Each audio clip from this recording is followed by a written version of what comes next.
Bismillahirrahmanirrahim. Assalamu alaikum students. Today we are going to start our first chapter, Introduction to the Concept of Human Growth and Development. In the previous recording, I introduced you this course and we discussed about the course objectives and the course outline briefly. Now we will be starting our first chapter about human development, which is very interesting. In fact, scientific curiosity is just one factor that led child development to become the exciting field of study it is today. Research about development has also been stimulated by social pressures to better the lives of the children. For instance, the beginning of public education in the early part of the 20th century led to a demand for knowledge about what and how to teach children of different ages. So, because of the need to solve everyday problems concerning children, researchers from different fields, for example, from psychology, sociology, biology, anthropology, and neurosciences, joined together and developed this field. Different professionals from education, family studies, medicine, social service and public health developed this field and contributed a lot. The field of human development is the scientific study of age-related changes in behavior, thinking, emotions and personality of a person. So long before the scientific method was used to study development, though philosophers offered explanations for differences they observed in individuals of different ages. In the 19th century, the scientific method used by early researchers in the study of human behavior were applied to questions about age-related changes. So the term development was largely confined to childhood during the early years. However, in the second half of the 20th century, behavioral scientists began to acknowledge that important age-related changes occur across the entire human lifespan. So this is not just related to the childhood. This is a continuous process.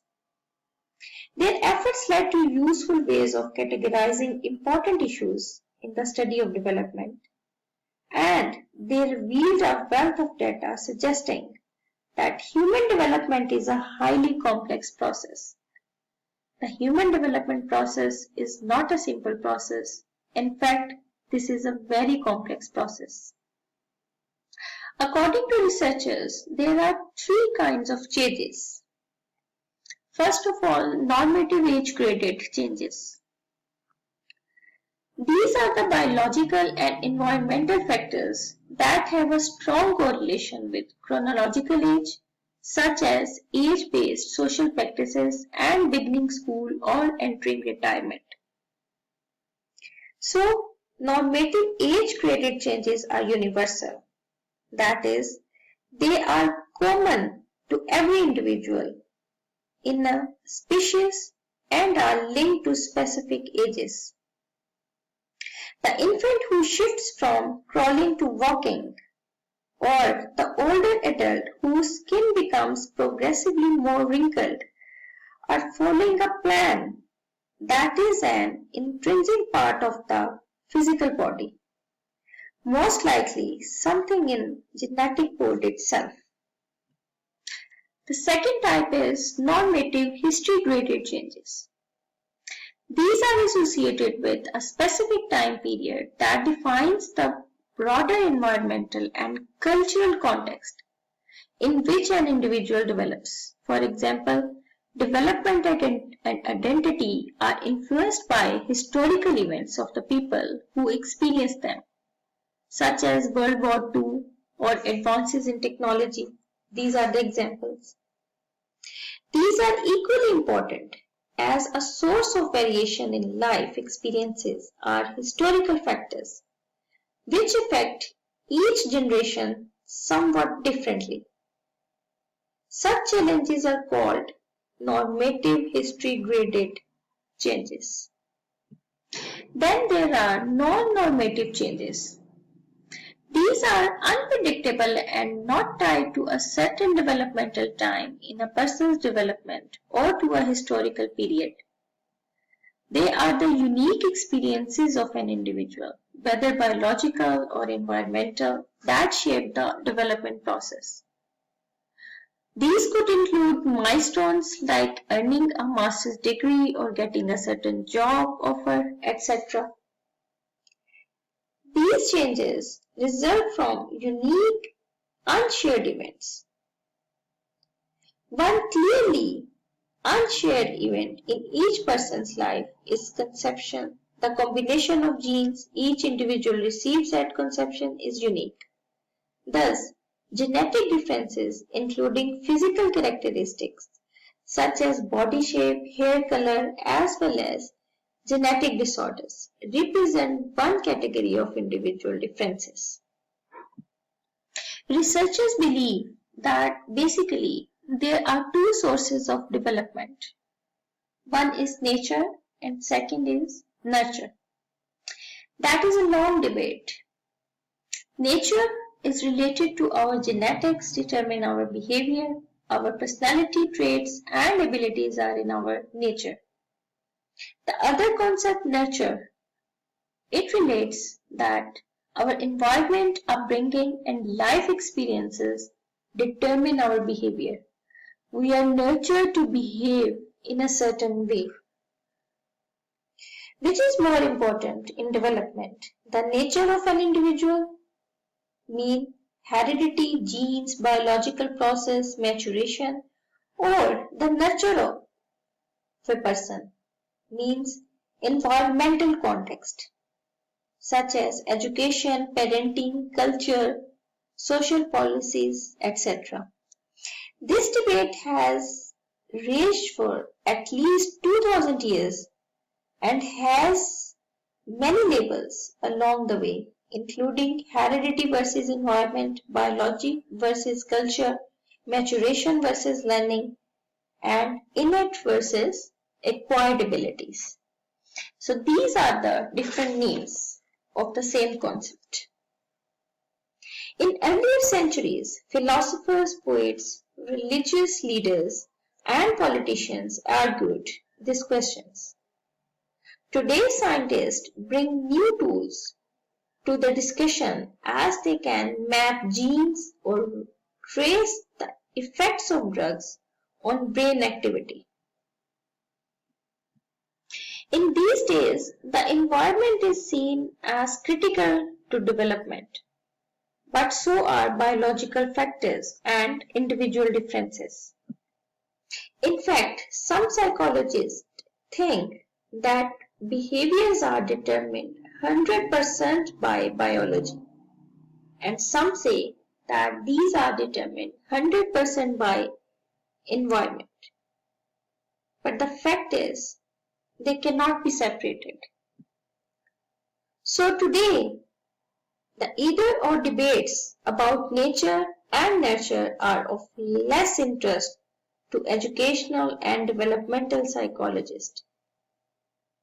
As a pioneering developmental psychologist said over 100 years ago, the more exciting question involved understanding how causes work together.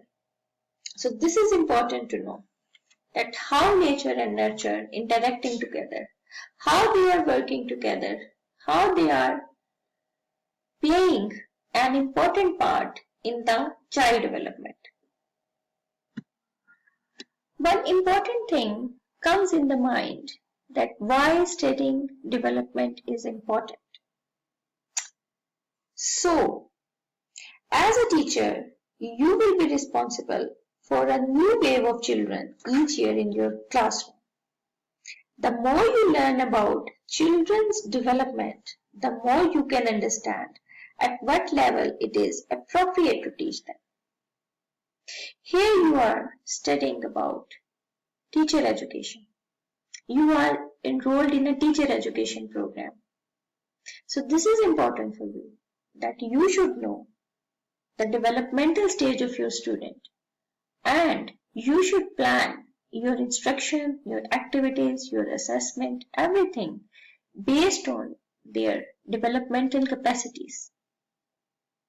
You are here to become teachers. You are prospective teachers. So this is important for you to know. Today we view children quite differently than they were viewed in the old times. We conceive of childhood as a highly eventful and unique time of life that lays an important foundation for the adult years and is highly differentiated from them. We identify distinct periods within childhood in which children master special skills and confront new life tasks. So, we value childhood as a special time of growth and changes, and we invest great resources in caring for and educating our children. Each child actually develops partly like all other children, partly like some other children, and partly like no other children. एक तरह से सबकी development नहीं हो रही है. We often direct our attention to a child uniqueness, but psychologists who study development often are drawn to child's shared characteristics. As teachers who must manage and educate groups of same or similar age children. As humans, every person travels some common paths. So for example, a teacher is teaching to a class. So he will be thinking about a certain level. We know about the individual differences. Of course there are individual differences. But when we are studying development, so we also think about the shared characteristics, कि वो खुसूसियात कि जो ज़्यादातर बच्चों में पाई जाती हैं, और उसके मुताबिक we are planning about our instruction. Just what do psychologists mean when they speak of a person's development? Development is the pattern of biological, cognitive, and socio-emotional changes that begins at conception and continues throughout the lifespan. So we have already discussed about it, that development is a continuous process. Most development involves growth, although it is also eventually involves dying. Education should be developmentally appropriate. This is very important point for you to remember. That is, teaching should take place at a level that is neither too difficult and stressful, nor too easy and boring for the age of the child. अब अगर एक 4th grade का बच्चा है, उसके लिए जो हम एक्टिविटीज या असाइनमेंट्स या असेसमेंट 9th grade के बच्चे वाली नहीं कर सकते. We cannot do that. If we will be doing that, we will not attain our educational objectives. So this is important for you to understand the level of the students and design your activities, design your instructions, plan your lesson according to their age and according to their capabilities.